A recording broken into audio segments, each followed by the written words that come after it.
Pakistan's political turmoil intensified late on Wednesday with violent nationwide demonstrations in the country. The government has deployed the military in various areas. Former Prime Minister Imran Khan has been remanded in custody for 8 days on fresh corruption charges following his dramatic detention. The Pakistan Army has termed the countrywide chaos as a black chapter as protests spread and turned violent. Prime Minister Shehbaz Sharif said that it will be dealt with an iron hand.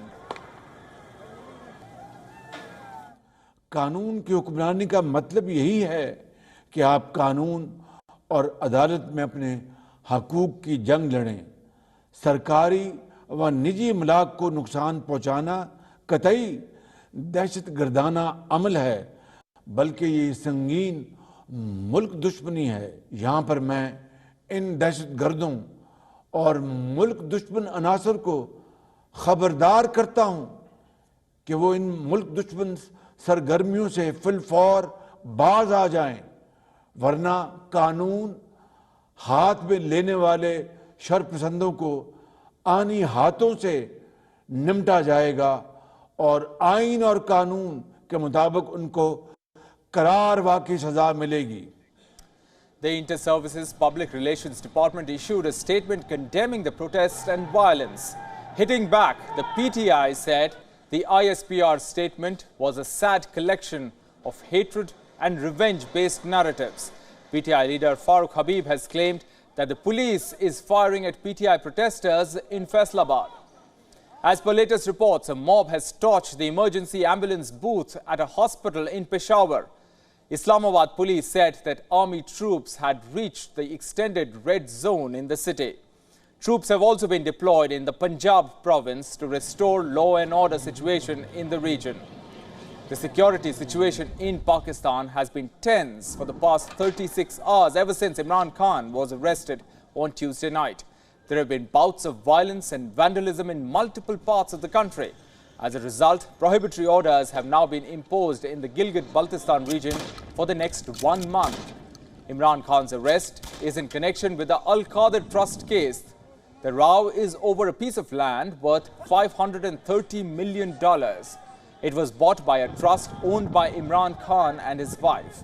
Reportedly, the trust promised to build an educational institute there, but the NAB has alleged that Khan's PTI government struck a deal with the property tycoon, which cost the National Exchequer a whopping $239 million.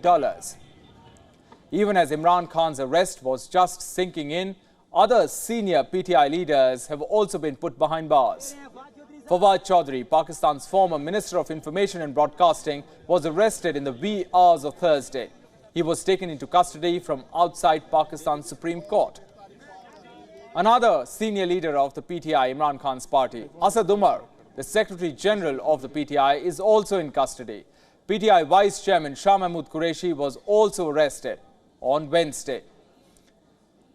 As of this moment, prohibitory orders are in place in parts of Punjab, Peshawar, Rawalpindi, Islamabad and Karachi.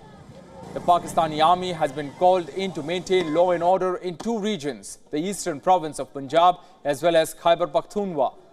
Balochistan has also requested for deployment of troops. The government has blocked internet services in big cities. Access has been restricted on social media platforms like Twitter and Facebook. As per reports, at least 8 people have died in protest-related incidents. 1 person died from smoke inhalation after a multi-story building was set on fire in Lahore. According to analysts, the escalating political crisis and the security situation in the country could erode its chances of securing a loan from the IMF, something which is much needed to escape the economic turmoil plaguing the country currently.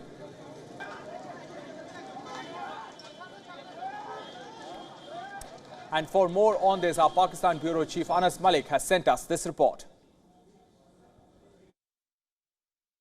Uncertainty continues in Pakistan following the arrest of former Pakistani Prime Minister Imran Khan about 2 days back, and the military has been called in to assist the civilian admins. We've seen that overnight there has been clearance operations in parts of Khyber Pakhtunkhwa, parts of Islamabad and parts of Lahore, where violence had escalated for one very reason that the protesters had refused to leave those spots. Now the military is pretty much in charge when it comes to primary security, largely speaking. With that, we've seen that overnight arrest of PTI leaders have continued. Prominent PTI leaders continue to be under arrest, and the government says and vows that they would not allow anyone to take the law and order situation in their hands. Anas Malik in Islamabad, Pakistan for WION. World is One.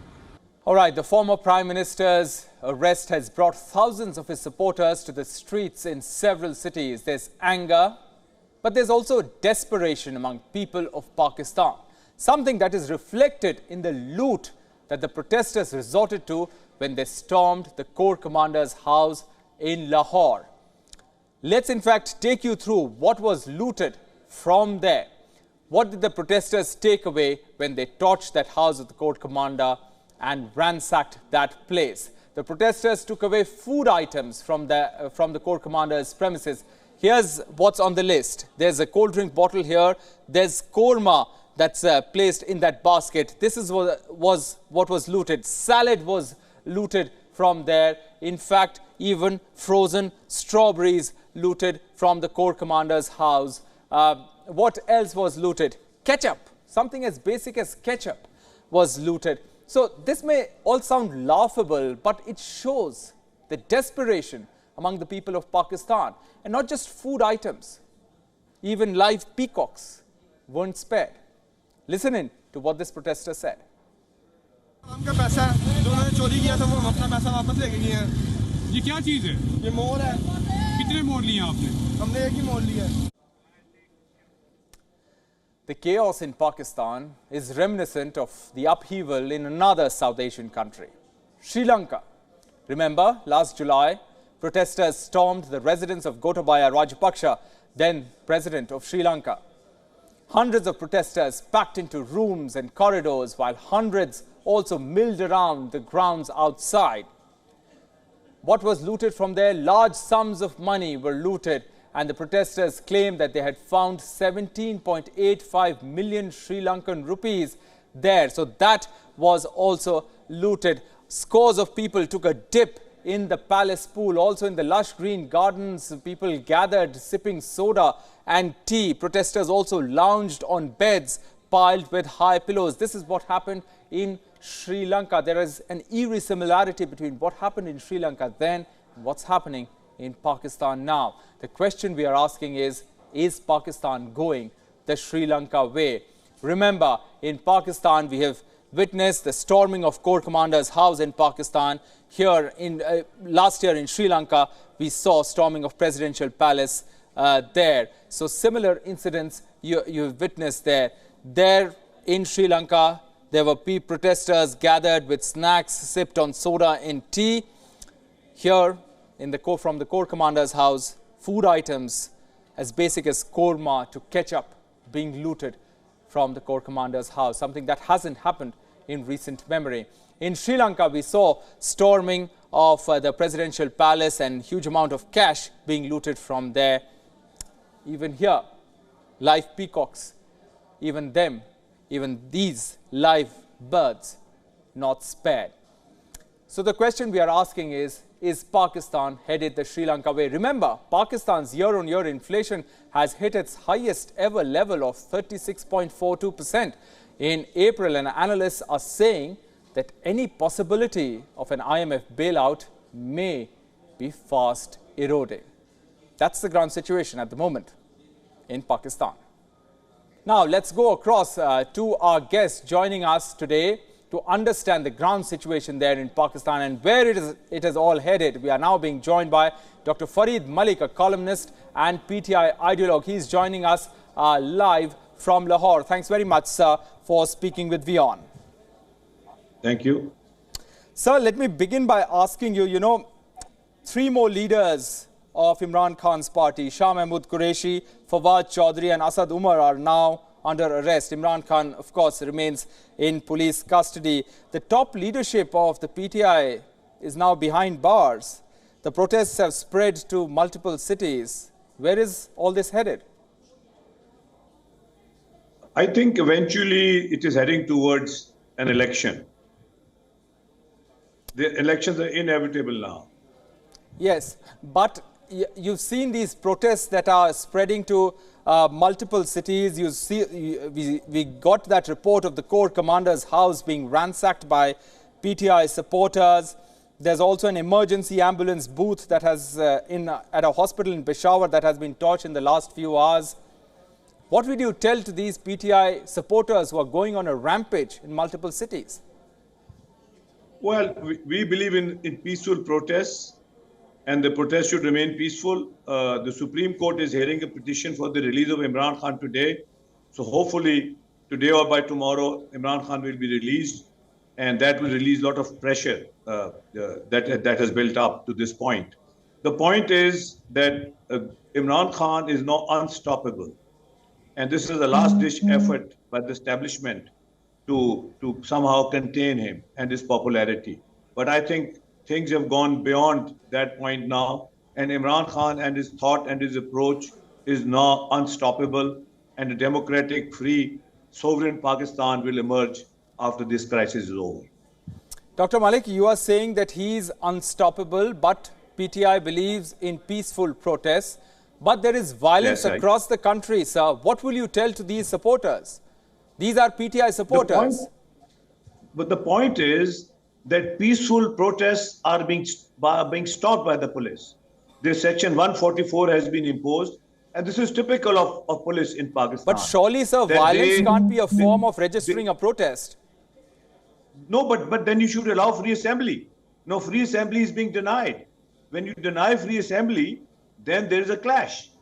And then the youngsters clash with the law enforcement agencies.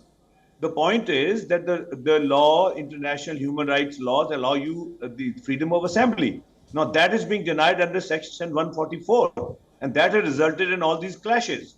Like there was a call for a rally yesterday at Liberty Market, and nobody could reach it because police had cordoned it, and they arrested anybody who reached there. See? The point is that when you stop peaceful protest, then it leads to violence. Dr. Malik, with your statements, I just want to understand this clearly. Are you condoning the violence, or do you condemn the violence that's going on right now? Ransacking of a Corp Commander's house, something that has not happened, emergency ambulance booths being set ablaze. The point is, when a demonstration takes place, there are all kinds of miscreants in the group that come in. We condemn violence. We are a political party. We want peaceful demonstration, but we want to exercise our right of assembly, which is being denied currently.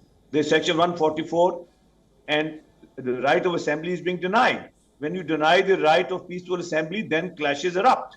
And this has been the trend in Pakistan ever since. In 1977, same thing happened, that they imposed section 144, they denied the right to assembly, and then the clashes erupted. So that is what the legal rights, the people have a right to demonstrate legally and peacefully. When you stop that, then it leads to violence. Sir, you are talking, right, I got your point, sir. Sir, you are talking about legality.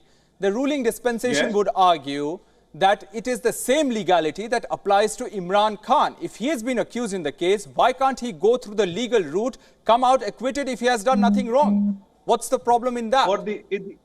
Okay, let me explain it to you. In the history of Pakistan, for the first time, a person has been arrested from the premises of the Islamabad High Court, where he had gone for his bail, and he's been arrested in another case from the premises of Islamabad High Court.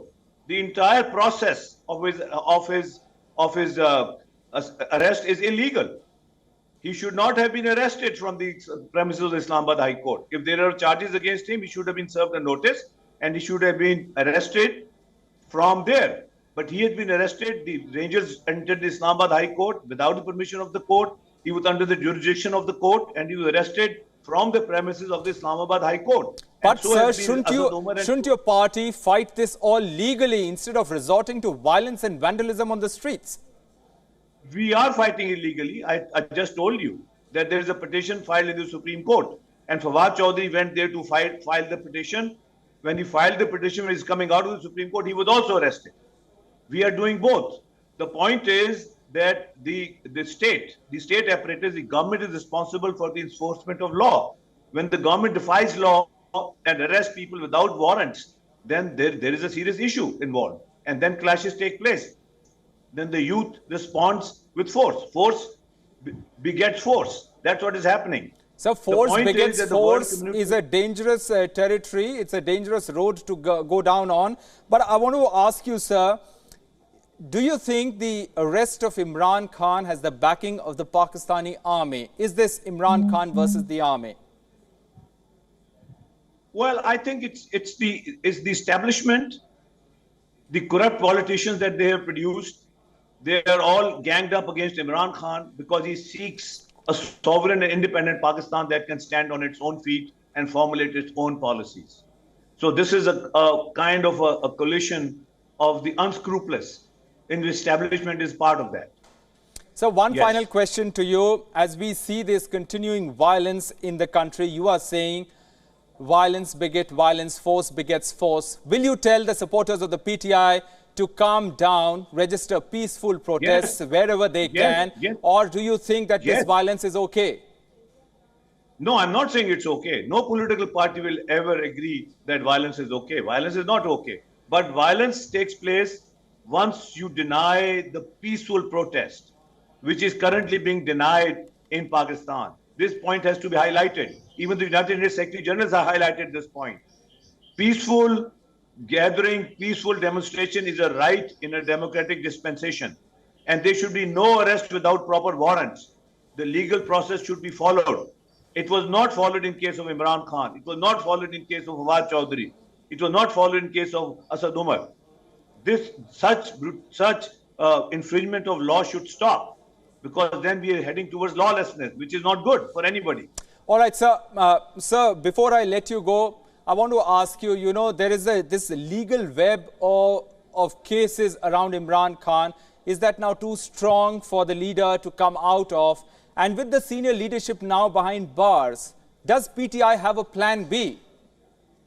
Yes, there are several plans. Actually, you have to understand that the strength of PTI is from the field commanders, the people who lead the demonstration in the field. And PTI, with its ideologues and with its ideology and with its spirited people on the street commanders will continue the protest. And there is no way that this wave will stop unless elections are announced and Imran Khan is released immediately. All right, Dr. Malik, thanks very much for joining us with your perspective on this story. Thank you.